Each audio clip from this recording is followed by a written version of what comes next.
Alright. Time to finish this, people. This is the last chapter of the main game. And it's the chapter where we finally confront Havelock, Martin, and Pendleton for betraying us. That was actually the end of the last mission, the Loyalist, so you can see our mission results screen.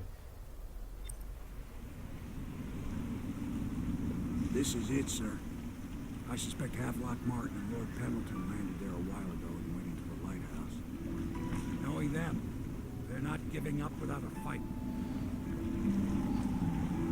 So yeah, like I've been saying about the past couple of missions, this mission, more than any of the others, is completely different in low chaos as opposed to high chaos. For one thing, it's daytime. In high chaos, this takes place at night in the middle of a thunderstorm, so you have a bit of extra cover of darkness. And in fact, as we're gonna see when we... Thanks, Samuel. You're quite a guy. But yeah, as you can see when we get out of the boat, it says King Sparrow Island, low chaos. So, yeah. This mission is completely different on high chaos. So there are a couple of ways into the King Sparrow Island fort. I like to come up here and take out this watchtower just because it can get kind of annoying if you try and go the other way without taking out the watchtower, and it also gives you a vantage point to look out over this way. Blinking into the water means you don't have to worry about fall damage.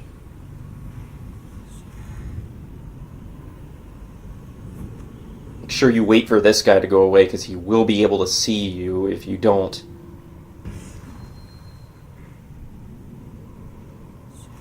Alright, once he leaves, you can come up here. Now this is kind of a weird, finicky jump I came up with. If you double jump, blink over to that pillar, and then hold the spacebar, you should be able to pull yourself up on that ledge just barely. I don't know why they bother giving you money in this mission, considering it is the last mission and we don't have anything else to buy, but I don't know. If you're really a collector, I suppose you can try and collect as much money as you can in this mission.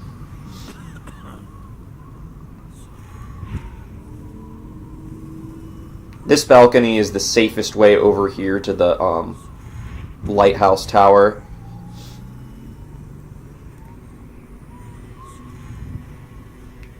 Be a little careful with this blink coming up right here. For some reason, on a couple of my practice runs, the game just flat out refused to pull me up on that ledge, and I fell to my death, basically. So, be a little careful with how you aim that blink. Now, this might seem intimidating with that arc pylon right in our way, but thankfully, taking the upper route saves us yet again.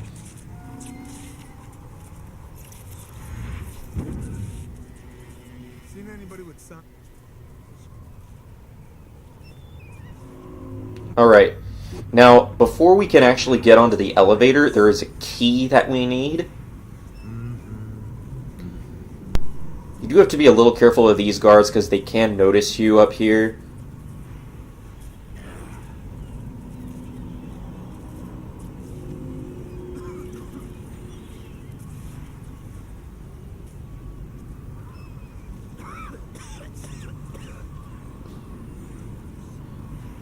That guard coming down right now has the key that we need, so we're going to take him out really quick.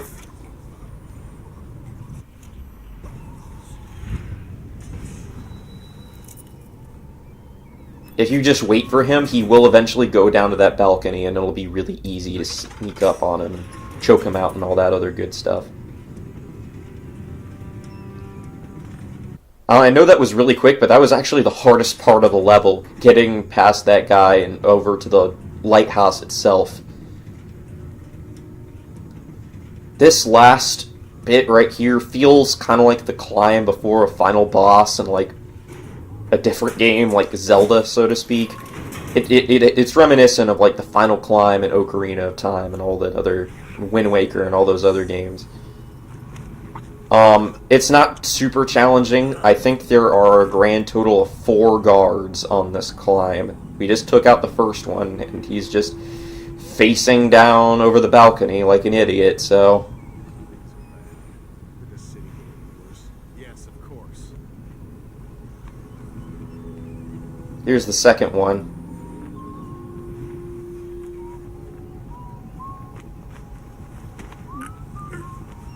Again, really, really easy just to sneak up behind him and choke him out. You don't have to put their bodies all the way back down here, but I just figure, better safe than sorry. Don't want them noticing any stray glimpses of bodies. Because there, as you can see, there is not a lot of cover in this area. That's the one thing about this area that is fairly challenging, is that there's basically no cover. If someone is in your vicinity, there is a very high chance that they'll notice you.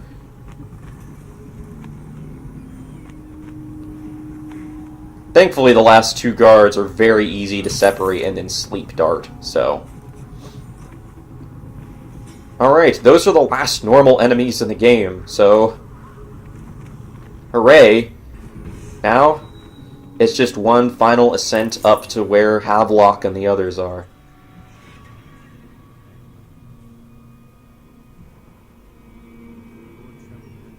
And you can hear the ominous music starting to creep in right now.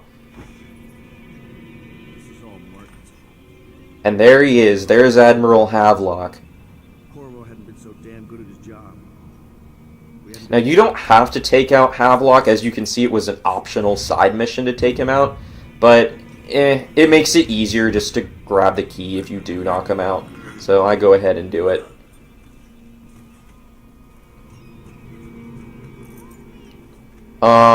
As you can see, though, Havelock has already killed both Martin and Pendleton, so can't do anything about them.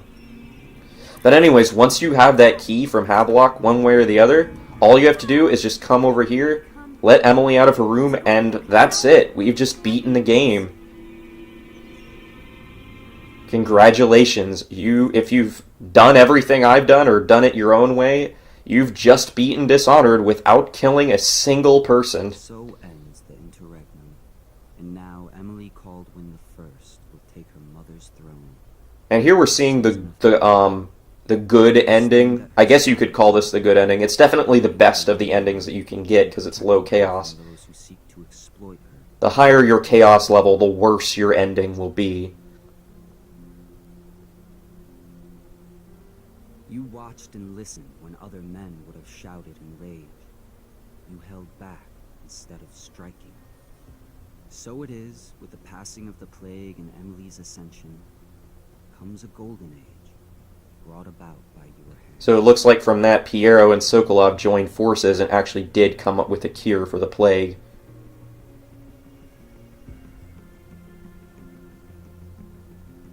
And Callista reunited with her uncle.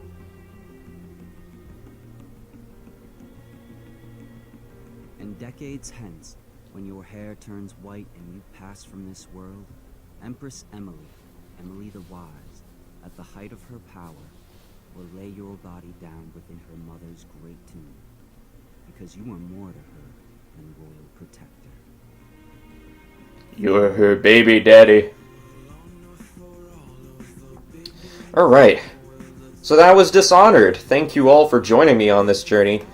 While the credits are rolling, I'd like to give my thoughts on each of the levels in this game, just a brief splurge about what I like about them, what I don't like. So the first mission in the game, the titular Dishonored chapter, where we're escaping from the prison, I thought that was a great tutorial level. It doesn't, absolutely beat you over the head with its tutorialness, I guess. You don't really ever feel like you're just being led by the hand or anything like that. It's just a good introduction to the mechanics of the game, and the mission can go south very quickly if you don't pay attention to the new skills that you're supposed to learn. If you neglect those skills, Dishonored can actually be kind of a tricky mission. There are a lot of guards you have to deal with in that mission. Of course, if you do everything like you're supposed to, then it'll be a breeze.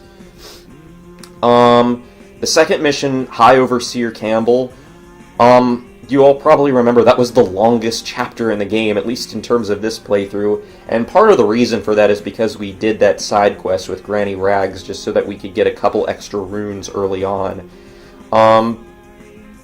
I really like that mission. That was the first mission that really gave me the feel of the Deus Ex style of gameplay, where you have multiple different ways of accomplishing a mission. I loved that. That was basically the moment where I really fell in love with this game. And the next chapter, House of Pleasure, really solidified that. And speaking of that mission, I really love how, like I said when we actually recorded that chapter, I really like how it changes every time you play it. Where the Pendletons end up is different depending on your playthrough of the game.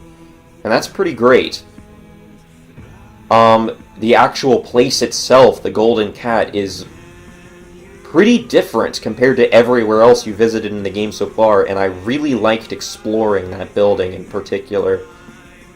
The next mission, the Royal Physician with Sokolov, I like it okay. It's definitely not as good as the previous few missions.